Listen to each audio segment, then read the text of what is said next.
Guy has a few drinks and later gets pulled over for buzz driving. That could cost you around $10,000 in fines, legal. Hey everybody, we're gonna get started in just a minute here Let's grab with another edition of Straight Talk with Kareem Bowen. Today we're gonna be talking about what does it mean to protect Black women. What are we talking about when we say that? And you practice how to speak if a cop does pull you over. Slowly, clearly, and politely, like, "Good evening, officer." A woman admires that kind of foresight. And what woman doesn't find it adorable that you call it buzzed even though the law calls it drunk? You could kiss $10,000 goodbye, along with any chance of having a girlfriend. Because nothing says, "I'm a catch," more than a guy who lives in his parents' basement and calls it my place. Buzzed, busted, and broke. Because buzz driving is drunk driving. A message from the National Highway Traffic Safety Administration and the Ad Council. Yep.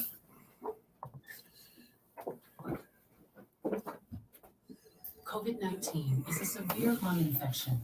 Trust the American Lung Association for science-based public health information, especially for the 36 million Americans who live with lung disease. We have resources to protect your lung health. Access expertise from medical professionals and peer-to-peer support through our online communities. What'd you say? Visit lung.org for daily updates.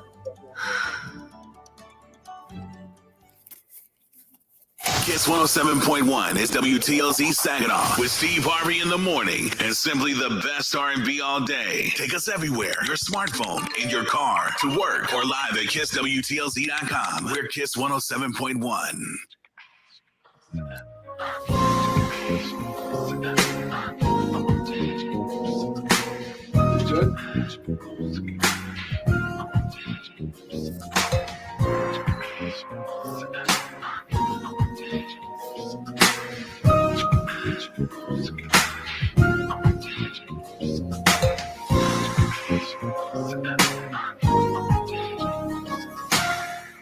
Good evening, everyone. Welcome to another edition of Straight Talk with Kareem Bowen. I am your host, Kareem Bowen. So glad to be with you all on this evening. There's so much that is going on in the world around us. Rob, why don't you give out my producer, the Rob father? Why don't you give a shout out to the people, Rob? What's up, everybody? Rob was killing it today. I don't know if you're listening to Classic Soul today, but he was killing it on the radio. You guys got to make sure you tune in and listen in. And Rob, I'll catch you for about a clean 2 hours today. I think my man was doing what he was doing. I enjoy going back with parents that are DJs. I can appreciate as a youngin that type of music. It was the soundtrack of my life growing up and the things that are happening all around me. So great job today. I love the playlist you put together. Yeah, we celebrated the musical legacy of Marvin Gaye. His birthday was yesterday. He would have been 83 had he lived. Wow. Can y'all imagine Marvin Gaye at 83 out there doing his thing? That would be so crazy. But we're here today, and we've got a great show. We got a couple people that are going to pop in today. When we get through what's on my mind on today, we're going to bring in Councilman Flores. He's here today. And then also we have another sneak peek. We have Miss Janae Lamar, who's going to come in. Janie Lamar is going to come in today, and she's got a big announcement to make. And so we're going. I'm excited to have her come into the studio. I want you to like, tag, and share this conversation. The crux or the meat of what we're going to talk about today is really it's going to be about protecting Black women. What does that mean? What does it mean to protect Black women? I saw that thing jump up in my headlines and in my social media stream. So we want to talk about that just a little bit on today because I think that, I don't know, we'll get to it when we get to it. All right, so we're going to talk a little bit about that. But I want to start off today just talking about what's on my mind. You know that today is Grammy Awards 2022. So today they will have an in-person Grammy Awards. I think they were trying to do the virtual thing like last year. But this year they will be back in the house. And this is going to be kind of cool because we'll be able to hopefully see Questlove give an acceptance speech for his Grammy Award that he was not afforded to really bask in the presentation for his Oscar nod. So he's on the ballot to win today, or actually nominated. Then we also have something that's very different, Megan Thee Stallion, regardless of how you feel about her. She is a woman who saw circumstances and an opportunity. She seized it. I love, when I see people, I think she's sometimes ratchet, but she has taken a great opportunity and taken the world by storm with her music.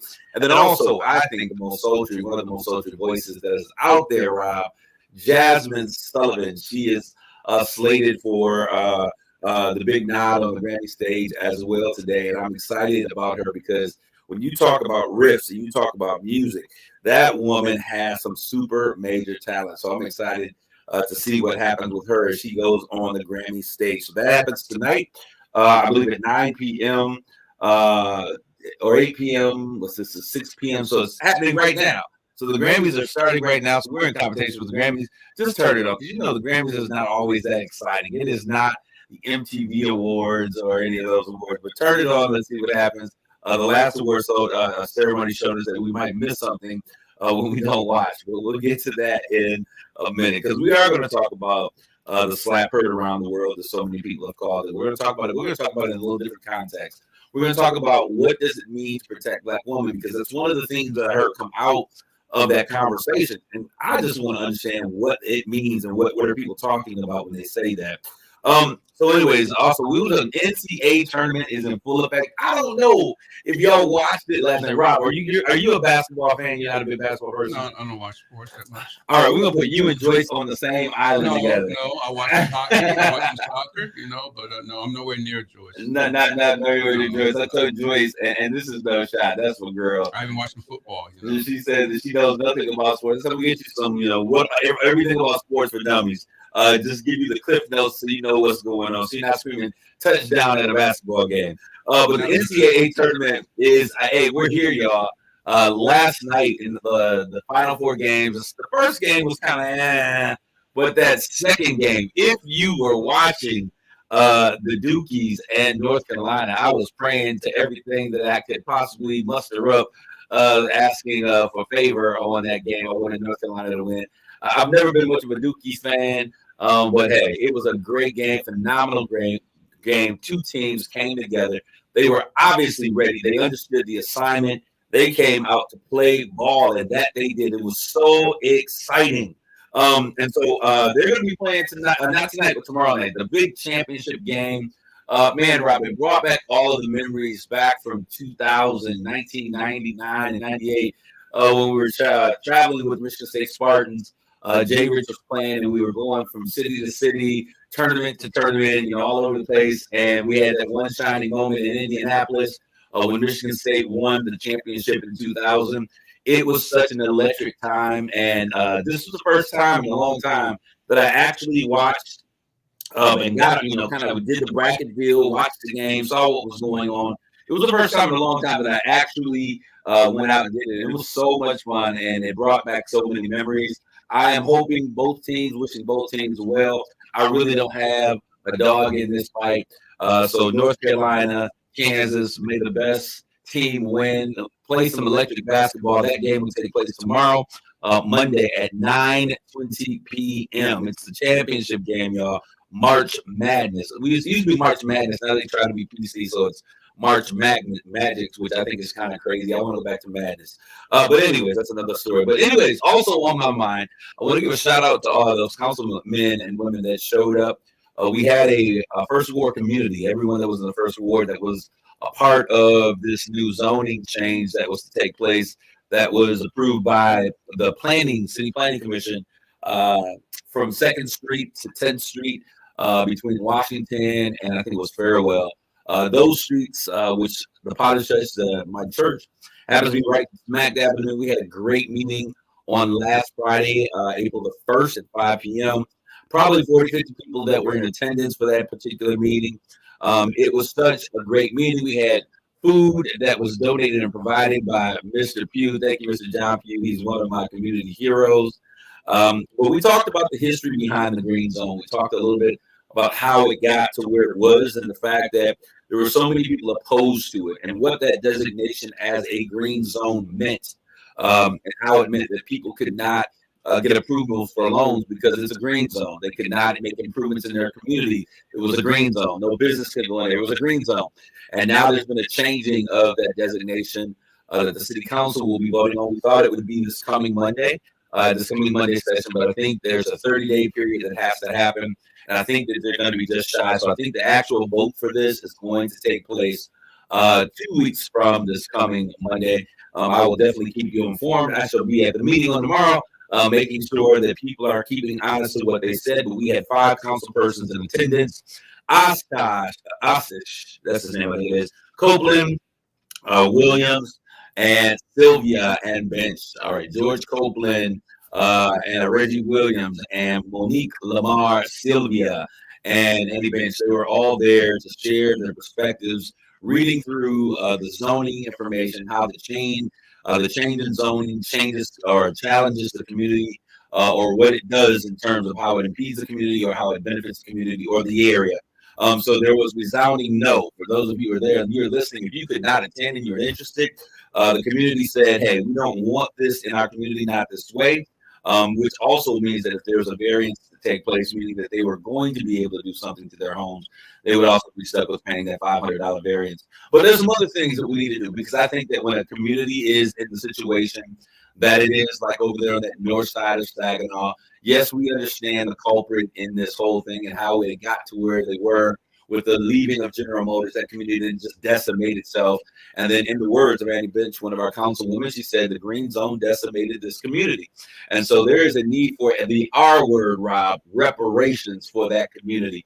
And so we will be meeting with that community, talking about, before normally there's no money available, but there are some ARPA dollars out there. And I've been asking, what can these funds be used for? And so the community needs to come up with a plan on how they see what is the vision that they have for their community. And if you're not in that community, but you're in another community that has some undesirable situations that are going on, you need to get the community together and start talking about what is the vision that we have for the community. What is the thing that we want to see happen? What do we want to see take place?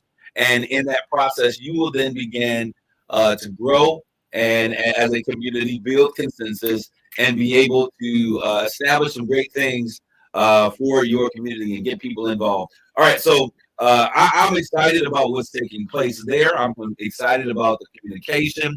I also want to make sure that we understand that when these types of things happen, one of the biggest issues that continually came up on yesterday, for those of you, we're going to get into the crux or the meat of our conversation, as I said today. For those of you who are out there that are listening via radio, and I don't know where our social media people are, but get on there. Let's get in here. It's that 6 o'clock. We had that good food and we sleeping, right? But if you're going to do something in our communities, it's important to notify the community of any and all necessary changes that take place. And so what we did is we talked about a possible solution. I don't know how this would work, but there are a number of people in our communities, and in most of our communities, there's a church with someone, with a pastor who's involved in the community to some degree. And the church is a microcosm of the community. So if you need to make sure that the community is aware of something, if that is truly your desire, there's an easy way by connecting with those churches and putting the onus on those churches and those pastors about getting that information out so that people can be notified about what's going on in their community. So there's a lot going on. We're going to see what happens tomorrow as we get into everything that's going on with the city council meeting. I'm hoping that will be a great meeting. I'm going to take a quick commercial break here. And when we come back, I'm going to bring in one of the councilmen. He was not at the meeting. And to be honest, I'm not sure. We've talked a few weeks ago. There's some things that he wanted to share on the radio. It's going to be an interesting conversation. So Mike Flores will be in right after this commercial break. So I want you guys to stay tuned for more Straight Talk. You're listening to Straight Talk with Kareem Bowen on KISS 107.1. As of March 19, 2022, Great Lakes Bay Health Center's COVID-19 testing locations are closed. You can find a COVID-19 testing site by calling the COVID-19 hotline at 888-535-6136 or by contacting your local health department. More information can be found at greatlakesbayhealthcenters.org. That's 888-535-6136 or greatlakesbayhealthcenters.org.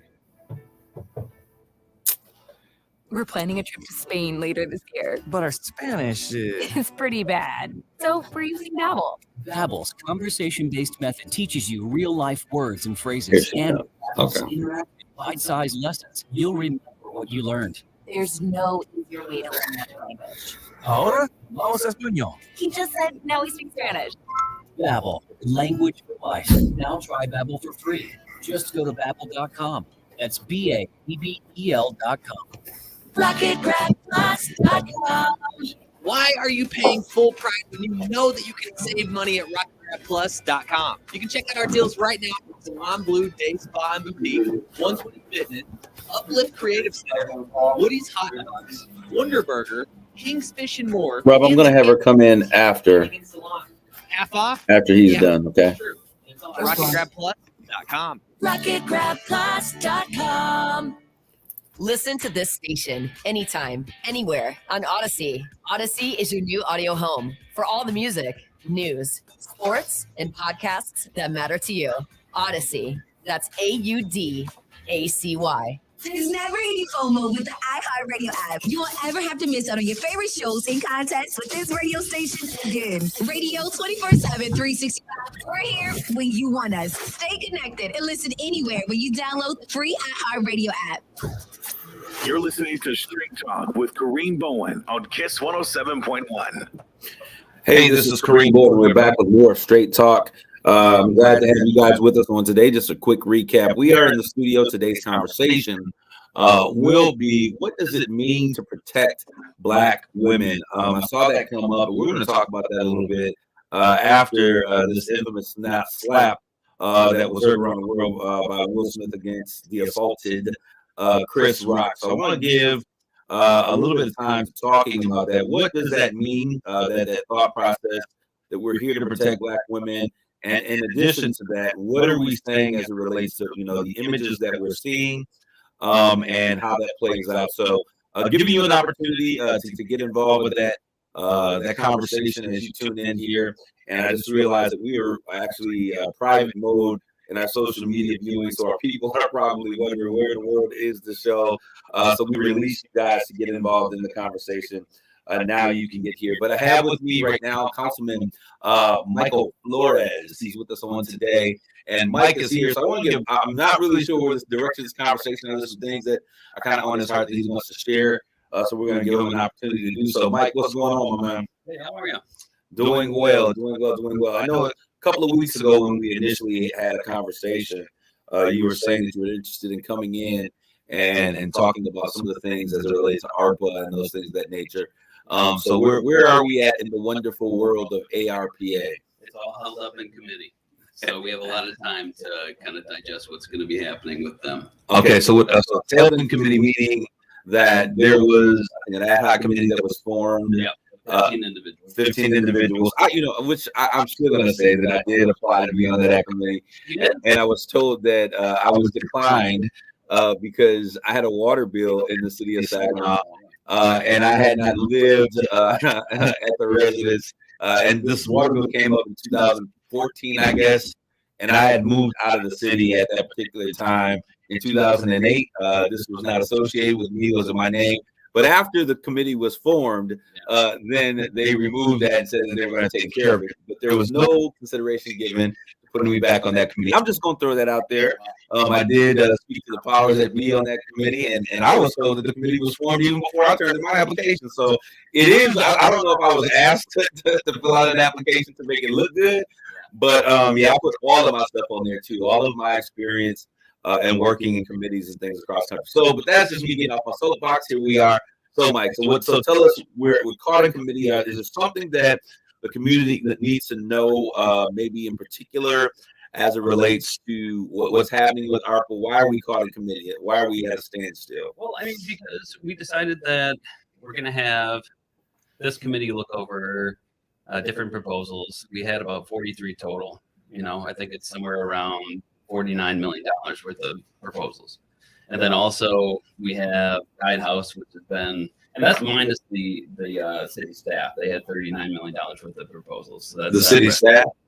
Okay, so the city staff came up with $39 million worth of proposals, and then you have $49 million from other nonprofits and organizations. I think we're in a bit of a conundrum here.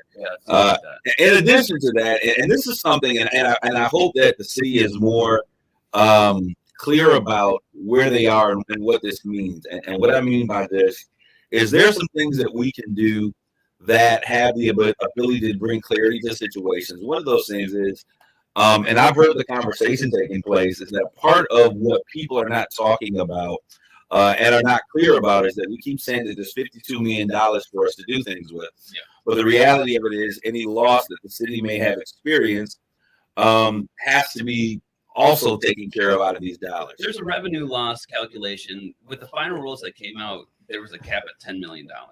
Before that, when we were looking at what the revenue loss would be, it would be $5 million per year. So really, we were looking at $20 million. So that's what I'm saying. So if we're looking at $25 million. It's just 2025. Give us some cushion. We're looking at $25 million. There are $52 million available. $39 million coming from the city as ideas or concepts, and another $49 million coming from. Where to find this money? Where is this money coming from? That's what and that's kind of one of those more money, more problems kind of thing. Is like if we have this amount of money that we thought would be transformational, it's not. I mean, we're really we're a poverty-stricken city, and we have problems, and we have things that we have tried to fix for a long time, and so we need to be very measured when it comes down to what we're going to be spending money on. Yet, with lost revenue, what I'm not a fan of is I don't want to have the city to be able to get a blank check because people weren't paying their water bills during this time, or they weren't arrested. Lost revenues from people not kind of putting into the coffer. So that number is continually going. Yeah. I had a conversation with a couple councilmen. There's like, this number is not. There's a number of people out there who are like, once they like, hey, if they're not going to shut me off, I'm not paying my water bill. Yeah. So what that does is that adds to that lost revenue pile of money. Well, they do the same thing that they would have done with your application, right? They would have set up a payment plan, which we tried to help. There was no need for a payment plan because I didn't have a water bill. Okay, let's make that very clear. But if somebody was in that type of situation, absolutely, and the city's really good about that. Is like I think they've done an amazing job as it relates to that piece. Absolutely, and we're going to make up that lost revenue. So that's one of the 4 buckets, right? Like we can look at that as lost revenue and what we're going to be able to do with that. When we're spending that money, that looks like there's projects that every department wants to be doing for a long time, right? And they're going to be able to do those projects with the money given through lost revenue. But that's one of the 4 buckets. The other ones are premium pay, health and public safety, and water and technological infrastructure. There's things that I think are really important that have to do with infrastructure. Which doesn't mean that we're going to give out bonuses to folks, right? Well, outside of that, or well, premium pay is for. I tried to get non-public workers a premium pay, so we're talking about childcare workers. We talked about this last time. Healthcare workers. The council decided against that, so we're not able to do probably in the public in the desire of public opinion and the public desire. I don't think there's much desire for that. It's part of the problem. But let's talk. I'm not exactly sure, and I'm a guy who likes to have some things carved out. We had a conversation. You said you want to come in. There's some important things. Okay, I want to know. So what are the pressing issues that you want to discuss that you find are important to discuss? Why are you here today, Mike? Let's talk about we talked about this before, absolutely, after last time, absolutely. Right? And so I think that to come back on, we had like a pre-talk last time that you had or last time that I saw you. No, not the last time you saw it. It was the last time you were here. Well, we did have a brief conversation. So, and I'm being nice right now because I really want to tell what happened, Mike, because I think it's crazy. I think it's important. You think it's important to share that conversation, to share that situation? I mean, if we're going to give context, I think, but if you don't want to.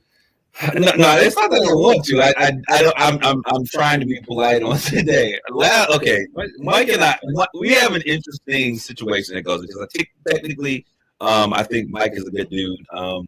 I like him, as I said to him before. I just think Mike is kind of crazy on how he handles certain things. And I said that intentionally. I think it's kind of different maybe I should say different. Different how you handle certain things. Will Smith or Chris Rock, kind of crazy. Kind of Will Smith in the slapping moment, kind of different. Yeah. On a couple weeks ago, Mike had been reaching out to me about being on the show, and my thing is this, and I want you all to know that are in the community. People reach out to me all the time who want to get on the radio. And this show is not necessarily just about putting people on the radio, but it's about putting conversations that are important on the radio. And so he reached out to me about some things that were important. And I do understand that there's a process in play. Now, I'm not a military man like my guy over there, the Rob Father, who understands protocol and chain of command. Am I correct, Rob? That was very important. Yes. What was the importance of chain of command? Dealing cohesion. If you jumped over chain of command, if you jumped over someone, say your sergeant, to go to your commanding officer, you didn't give your sergeant, who's your immediate supervisor, a chance to take care of the problem at the lowest level. You bother the senior officer to take care of something that could be trivial that the more less senior officer can handle.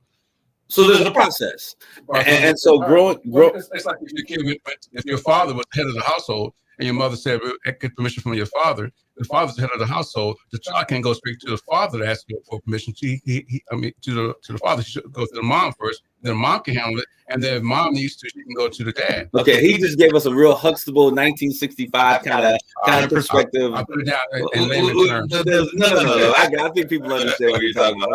I'm just laughing. Right. But so I believe in the chain of command, how things operate. I've said that publicly over the air. I've said that, and so I was kind of venting one day because you had been kind of hitting me up to come in, and I was like, dude, what's going on? What's the deal? Well, you didn't really respond more than yeah. I didn't really. Right. And so I was thinking, like, he's gonna get the note that if I'm not responding, then I'm not necessarily picking up. But you no, I didn't overly hit you up. You did respond once, and then I said I'm going to come on this time, and then he didn't respond, and then that was it. Well, long story short, dude shows up. I'm here after the show, and I'm in the parking lot. Rob, you don't know this. We got to get a note. My mom. I saw that in the parking lot. Did you see that in the parking lot? Okay, so I had a witness.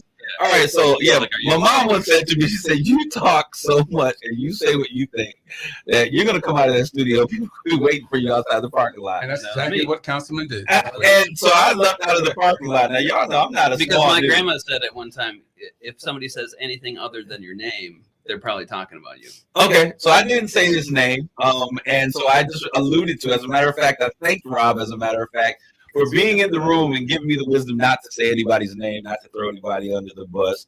And so when I got out of the studio, dude shows up walking, hooded, coat from the other side of the parking lot. I'm thinking, like, who is this? So I unzip my bag, as I always come prepared for 357 reasons to give people a reason to go the opposite direction, if you know what I mean. And kept walking up. And so he kept walking up. I'm like, I don't know who this cat is. Then I pull up, Rob, and there's a car parked, so I couldn't pull out if I wanted. There's a car parked in the driveway facing the back of the parking lot. I'm like, there was a car parked there, buddy. So I'm sitting there, and I'm trying to figure out, like, what in the world is going on? And I see this figure coming from the far end of the parking lot from where the woods are toward me.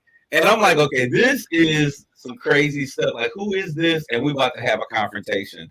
Well, lo and behold, it is your man about town, Michael Flores. And I sat there, I was like, dude, I mean, you caught me off guard because I was like, dude, if you come at me like this again, I'm punching you in the throat. You never said that. That's exactly what I said. For clarity purposes, I usually look outside after our guests leave to make sure they're safe in the parking lot. And I did happen to see Councilman Flores and Kareem in the same parking lot. Hold on, I'm going to let you debate. Thank you very much, Rob. I didn't know you were watching. I was like, where is Rob when you need him?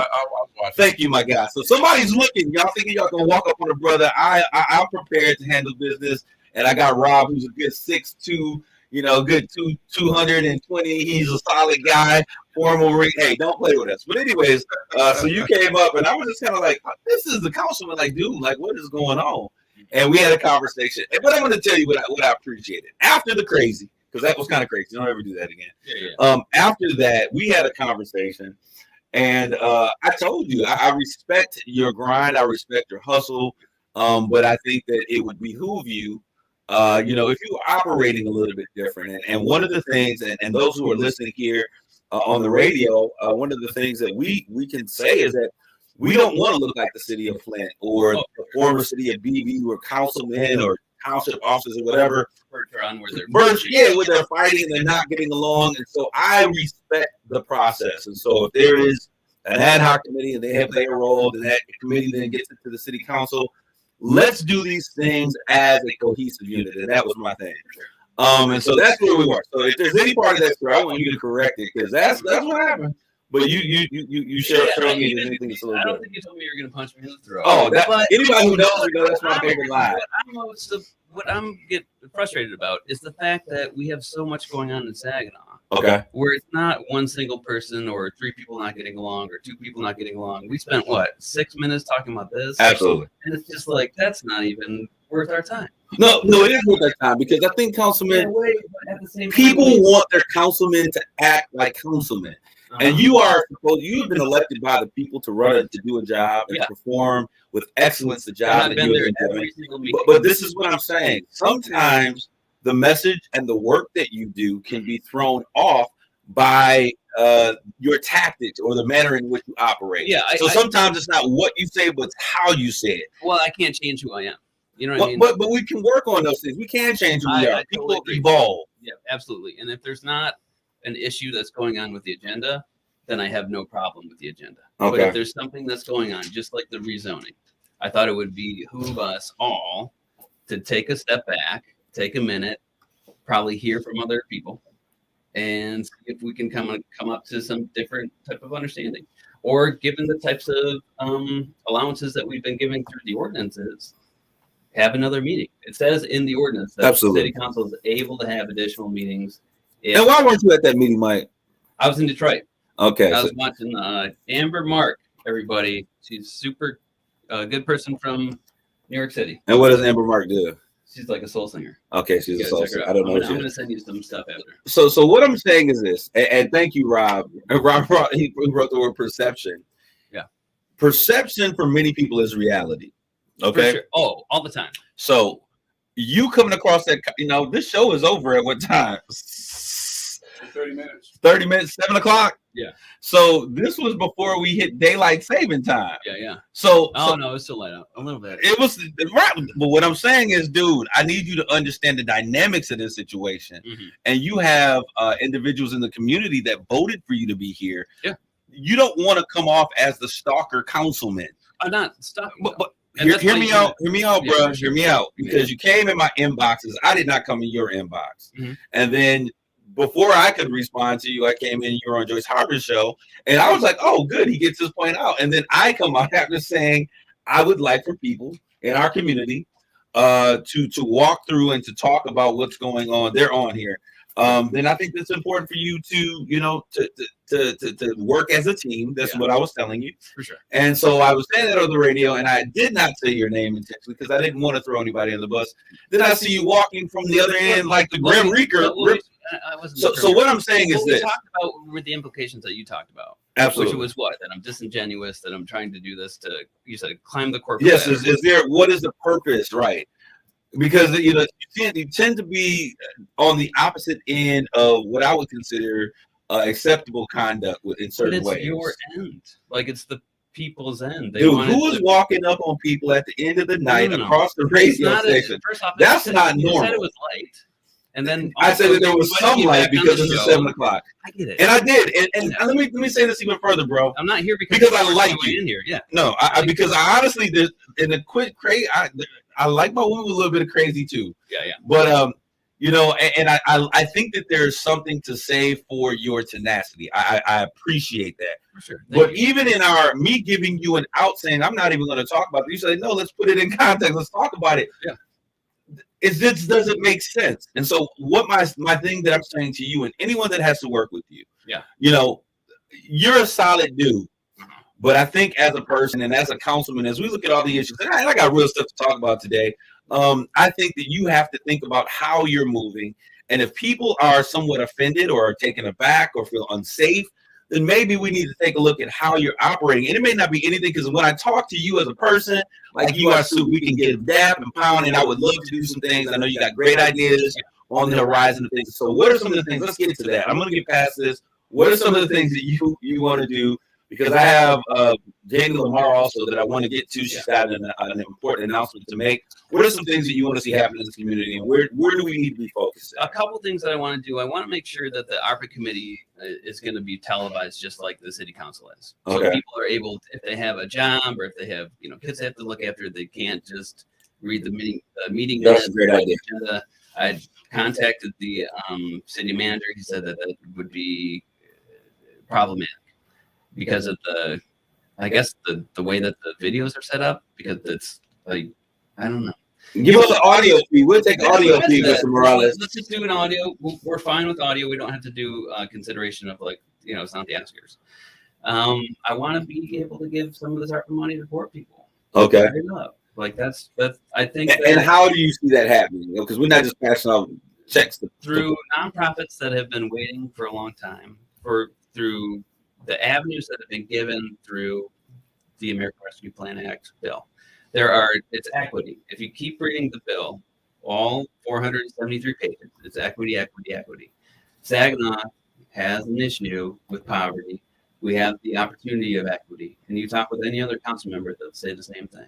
That's the key feature of these ARPA dollars. Yeah. Is equity. So once again, the first ward community, which has been disenfranchised so many times. If anybody's ever tried to kind of combat the war on poverty, they come up against some pretty powerful forces. Well, because what we've seen in terms of that combat is often people throwing money at a situation and not coming up with a solution that is viable. Oh yeah, that is sustainable. I don't think that throwing money at poverty is the issue. I think that if we take our time, I think investing money towards issues on poverty, education, access, equity. Though when we talk about equity, we mean don't just say that it's available, but show us how to utilize the tools that are there. And I think that becomes a key piece. And it doesn't cost a lot to teach people, but it does cost dollars to make change happen.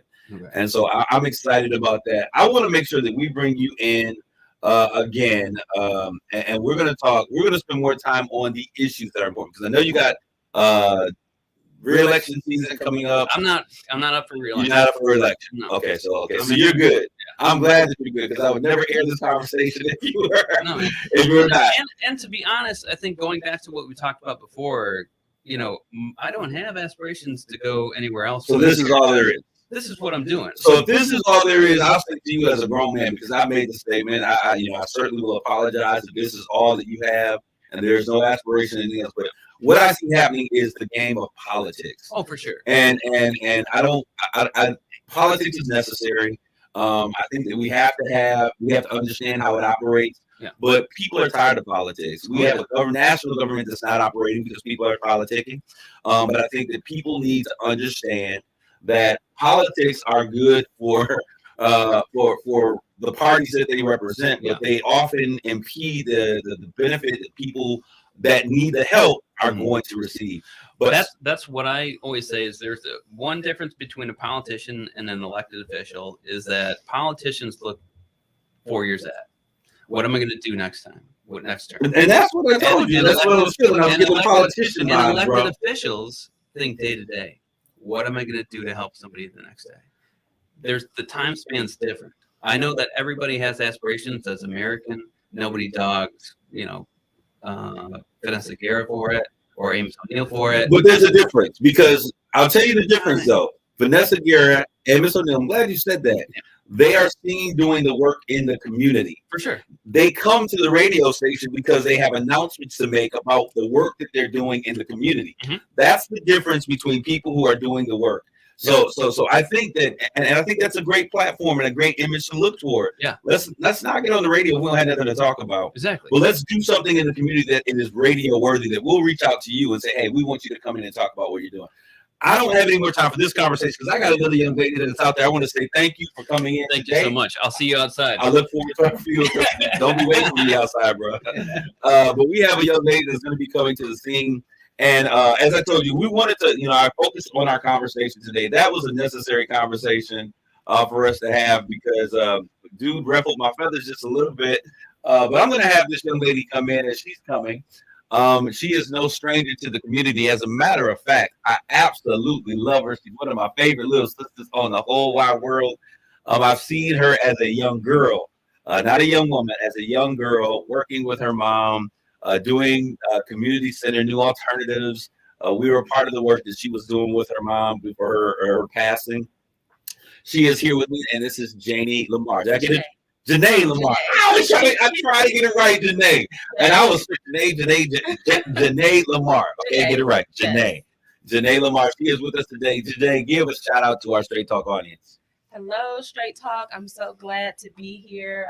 Thank you, Kareem, for allowing me to share your platform with you today. This is your platform. You are at home.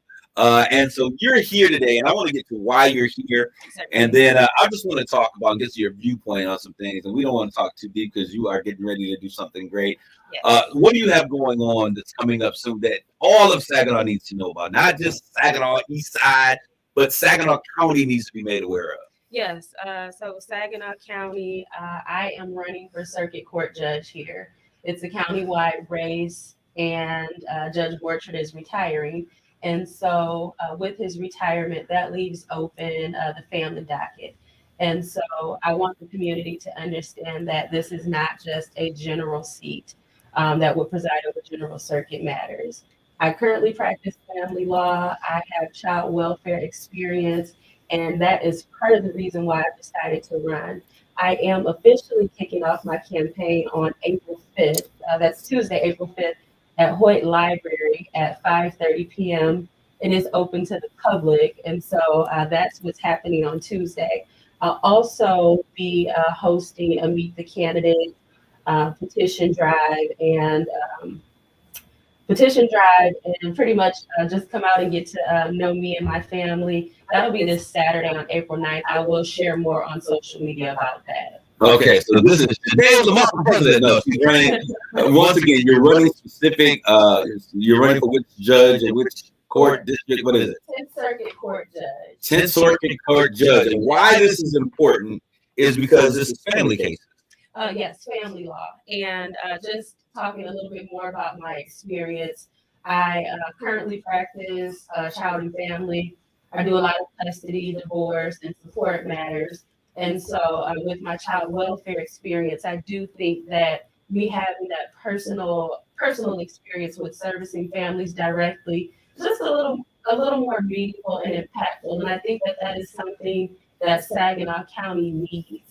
Not just another person running for judge, just to have the seat with someone who is willing to demonstrate patience with families and willing to follow the law when it comes to these matters. Now, I want to say this because I have worked with family members who have had to deal with family courts. Mm-hmm. And the way they're doing, even child support issues, all of that stuff now is, if it's in this county and it's 2 counties removed, the child support issue or the family, all of that stuff now gets lumped together.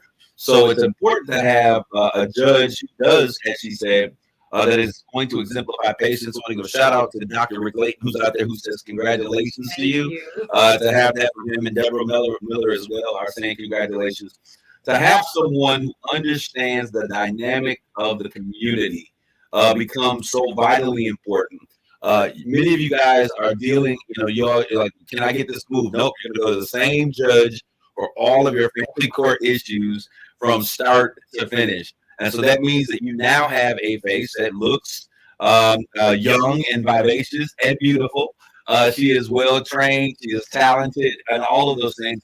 But even more so than that, you have a face that Saginaw knows very well. Now, I'll tell you, there's going to be a lot of folks who are going to want to keep control over that particular seat. Mm-hmm. So it's important for Saginaw, Black, brown, Asian, I don't care who it is. We're not discriminating in terms of who's coming, because we need everyone to understand the importance of having someone who looks like a large number of the community, of the cases that are coming through that court. Understanding the philosophies of that court becomes vitally important to that process. And so tomorrow or Tuesday at what time? Tuesday at 5:30 p.m. at Hoyt Library. All right, Tuesday, 5:30 p.m. Hoyt Library. What are people going to be doing at that time? You're going to be doing your kickoff. What does that mean? So kicking off the campaign allows me to formally do that. I have been working on my campaign and working with different people that have agreed to volunteer their time toward this. And so the official kickoff means that, this thing is happening. It's going down, y'all. I'm running, and so I will formally address Saginaw with my opening speech, learn about me, who I am, what my connections are to this community, and just want Saginaw County to know who Janae Lamar is. People look at you, Janae, and they will say, okay, she needs to pay her dues. She's too young. They don't understand still waters run deep, that your roots in this community are so deep. And not just because of your mother, but because of your grandmother. I mean, you probably have 3 generations of people who have been networking in this community, making things happen in this community. I mean, where it really counts, feeding kids, clothing kids, providing school products for kids and Christmas events. Your roots, I mean, you were born for this. Yes. And so people don't understand that. So anyone that's out there that's listening, that listens to Straight Talk, you may hear this conversation by accident. People are saying, yes, that's the case. I want you to reach out. If you're a fan or if you're a friend of Kareem Bowen, I'm going to tell you who I'm voting for as it relates to that particular county seat, because this particular young woman, I know her. And the Saginaw community knows her. And I think it's important for you, for people to understand that you're not just here. You didn't just graduate and come out of thin air. You have been working in these streets for our community, for our kids, while you were a kid. Correct. And I think that's important. I love you and your family. We're certainly excited about that. But I'm going to turn the page really quick. We're going to be there 5:30, Hoyt Library. It's going down. The kickoff is real. Yes. Signatures. Signatures, we'll discuss that. But so the signature drive on Saturday, if the community wants to come out and sign, we will have that venue available, and I will post location once we go ahead and get that finalized. But it will be this Saturday from 1 to 5. All right, check out Tuesday. Then we know that we got Saturday. Correct. And you give me can I get a clipboard with get some signatures, because that's how down I am for your nomination for this particular situation. Yes. All right, so I want to get your opinion real quick. And you're here, and I hate to do a judge this way, but if we were on Judge Judy, you had your own show, we're going to talk about this real quick. And I told you guys we were going to talk about what does it mean to protect a Black woman. Before we even start the conversation, Janae, I want to just ask you that question. What does it mean when you hear people say protect Black women? We saw what took place from Shirley Chisholm, even in 1968, 60 something, 67, 68. First woman to Congress, 72, first woman to be nominated or go for it towards a nomination from either major party. She said, hey, if they don't give you a seat at the table, bring a folding chair, right? We've seen this go. Now we have seen most recently the treatment of Miss Katanji, our Judge Katanji, that's going to be taking place, Jackson. Yes. When we talk about protect Black women, we saw what Cory Booker, correct? Yes. I always want to call him Cory Butler. Cory Booker, he leaned in. After all of the craziness, he leaned in, got emotional, and he gave her time to pause, to breathe, to celebrate the moment, and then he began to pin flowers on her and what she meant to the community. When you hear people say, protect Black women, what does that mean to you as a powerful Black woman? Thank you.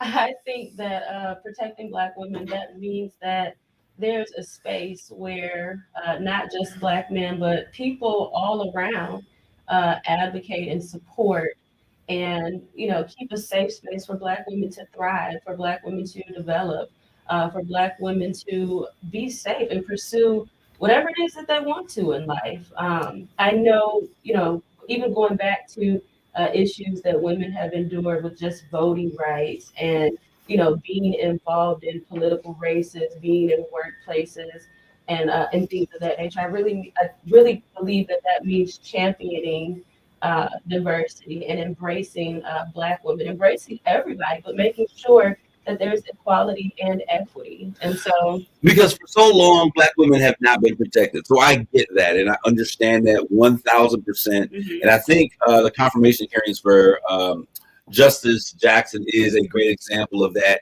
Yeah. We saw George Kavanaugh, who was accused of an alleged rape multiple times, all of these different types of crazy things that were going on. We saw him get a more, how should we say, more professional treatment as it relates to his confirmation hearings. than a black woman who had done nothing but be a black woman. Positive example, right? Yeah. And so this is a perfect example, I think, of what black women mean when they need society to lean in. And that's why I had to highlight what Mr. Booker did, Senator Booker, when he stood in and he leaned in. Because the process, actually, those who are over the process, which were white men, were allowing her to be abused and to be beaten, thinking that they were going to win some type of a vote. It was obvious that people were going to vote the way that they were going to vote.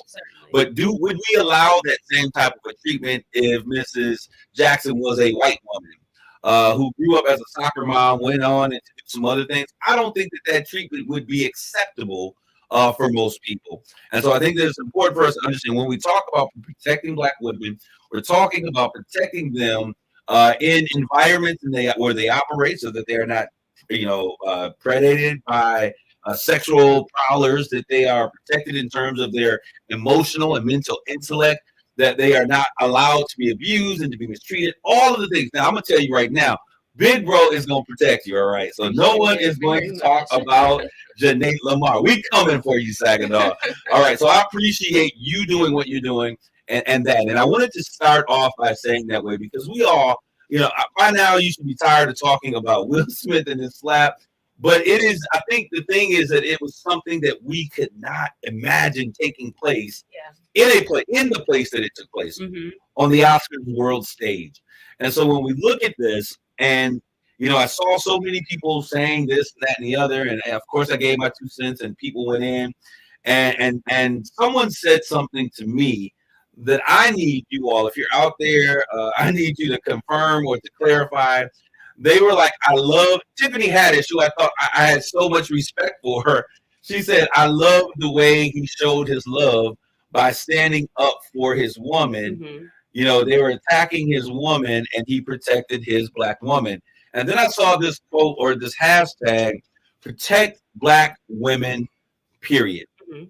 Now, I think that we don't have to go into a conversation about what's right or wrong, because even those people who were saying protect black women, period, thought that the slap was wrong. Come on. You cannot get on a national platform as one of the box office's biggest stars and assault, that's what it was, another black man, emasculating him in front of the world, and consider yourself a strong black man, right? So when we look at this, the issue boils down to the central fact. Will laughed at a joke that was what I thought. It was a funny joke, but it was nothing serious, because if you saw Demi Moore and G.I. Jane, she was fine as all get up. Jada has always been a beautiful black woman. Okay, now if Chris Rock knows that, yes, Jada suffers from alopecia, which half the world, probably more than half the world, didn't know. They put all their business out there, but I stopped listening to them. Whenever I see Will Smith, Jada Pinkett Smith, I think they need to take a saw and chop the red table in half, because no one should put that much of their own business out there, okay? So when I see all of these things taking place, you put yourself in a position that you put everything that you live by, all of your business, in discretion. You share with the world of how your man was not protecting you. You didn't feel safe. This is what she said. Her words, not mine. And so you began to have a relationship with your son's friend. Okay? Now these are issues. People are like, it's not about August Alsina. It is about August Alsina. Because my guy Will is suffering from trauma he's been dealing with. She's had him looking crazy. I want to read something. When this happened, many of you guys know this. And Jenny, I'm not gonna have you chime in on this because you run for public office, and I ain't trying to make nobody mad at you. Not today. They can be mad at me all day long. When this happened, I had a conversation with Essie Payton Merck. So you guys know her. She's Law and Order now on Chicago Fire. And she contacted me the next day, and she says, hey, cuz I want to send you this text. I just saw this on Facebook and thought of our conversation. Now, this lady, which is Brunde Henderson, she is a talent manager. And this is what she says, and I think she puts this into perspective, because I believe that we should always protect black women. I believe that we should stand by their side. I believe that we should lift them up. They are often abused, and abusing black women has become normal. Talking to black women crazy has become normal, so much that we're not offended by that. So I get it. I get that statement. But this is what she says. I love the way he showed his love by standing up for his woman. Talking to black women crazy has become normal, so much that we're not offended by that. So I get it. I get that statement. But this is what she says. I want to go on record as a black woman who deeply loves her black man, and further say, Jada failed him. She failed Will. Will Smith was earning an Oscar, a lifetime achievement as a couple. His success should have been the only thing on display that day. That man has been publicly ridiculed for years, not for what he did, but for what Jada did. And on a night of first, the night that man gets to make history, yet again, Jada's S word has made him a mockery. A confident hand squeeze, a bat of her eyelashes, a mild baby, that's okay, it's about you, would have calmed him and put the spotlight back on her man, a man that deserved that statue. But no, Jada's love is so toxic. I'm praying for that brother. Her love has publicly shamed that man for years. Protection? Will needs protection from Jada. Black men need protection from women like Jada. The slander black women face because of characteristics that are seen by men and women like Jada. And every time I see black women co-sign her protection over his lifetime achievement, I get a bit more worried about the future of our black family.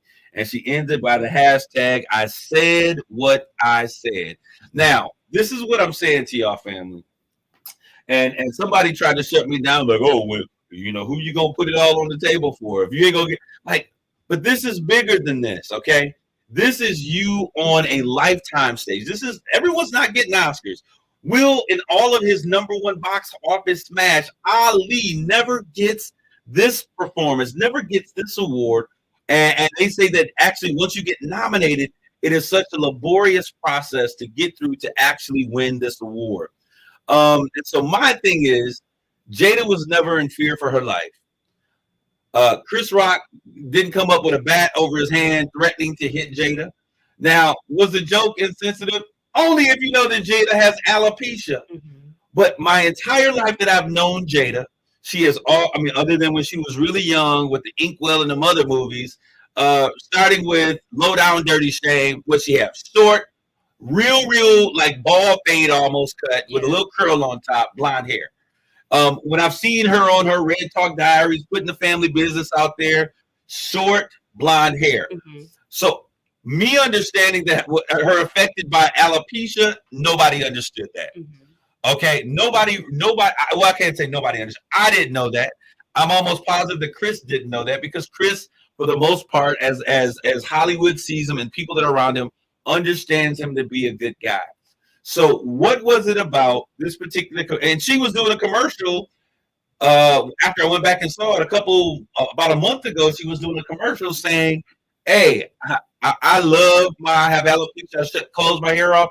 I love how I look. I'm a black queen." Yeah. So either you embody that and you empower other women who are going through the same thing, or you're faking the funk. So we need to know where you are, Jada, first of all, with that situation. God bless any woman who is dealing with issues of alopecia. But in desirous to protect, quote unquote, his queen, and the lack of humility that existed, because after this happens, he gives Questlove, I think he was nervous, like, oh man, I had messed up. He tries to get on stage, give Questlove a hug. He tries to use King Richard and Richard Williams as an example as to why he does what he does. He's being that man. He apologizes to everyone except for the one black man that was on the stage that he emasculated and took the air out of the room in the process. He did not apologize until he recognized his PR team says, Will, this is going to hurt you. Then he apologizes to him over social media. You didn't slap me on social media. You didn't mail that slapping, but you slapped me in person. Apologize to me like a man. Now we see the consequences of this action. So I want to ask the world, was what Will did worth the fallout of where he can now be? What does it mean to him stepping down from the Academy? It means that the man who is making all of the money to support his family, to give his children a head up, who protects his black woman, is now put in a position that he may lose his ability to make films. There have been Netflix and Sony have put pauses on movies that he was making. He stepped down from the Academy. He's no longer having a vote, or he's not a sounding board member of the Academy. This may cost him millions of dollars to put on a show of Thug Life. And the reason I use Thug Life, Sister Jenny, Janae. Y'all get it right. Janae. Okay. Tupac, the story between Tupac and Jada is a story. She talked about how she loved him. And for those of you who are in social media land, I want to share something with you, and I'll just kind of walk you all through it. I got you, Rob. I got 2 minutes.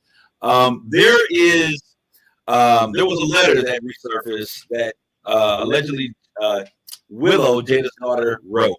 And it says, "Dear Tupac, I know you are alive someplace. I think that my mommy really misses you. Can you please come back? Can you come back so my mommy can be happy? I wish you were here. I really do. Love, Willow." All right, problem, America. Because he's out protecting a woman. Her daughter was not even alive when Tupac was here on the planet. And so what are you communicating to these children? This is toxic, y'all. This is not what love is. Love is patient. Love is kind. Love is long-suffering. Love does not puff up. Love does not want to see you lose what is valuable to you to make me feel better. That is not what love is. So for my sisters that are out there, shoot me up in my inbox, post it, go crazy, hit me with it, because I need to understand what it means to protect a Black woman if this is what you say protection looks like. I want to thank you, Danae Lamar, Tuesday at 5:30 p.m. at the Hoyt Library. She will be doing her official kickoff. Y'all need to know who she is. This is not your first time hearing her. We're going to talk issues. We're going to talk platform. We're going to talk why you are the best for this candidate as we move forward. But my sisters, if you're out there, please get a hold of your boy. Help me to understand what it means to protect Black women, because what we saw on last Sunday, that ain't it. I want to thank you guys for tuning in today. Thank you, as always, for your listenership. This is Kareem Bowen giving you a shout out, Straight Talk. See you next week. God bless you all. Grace and peace.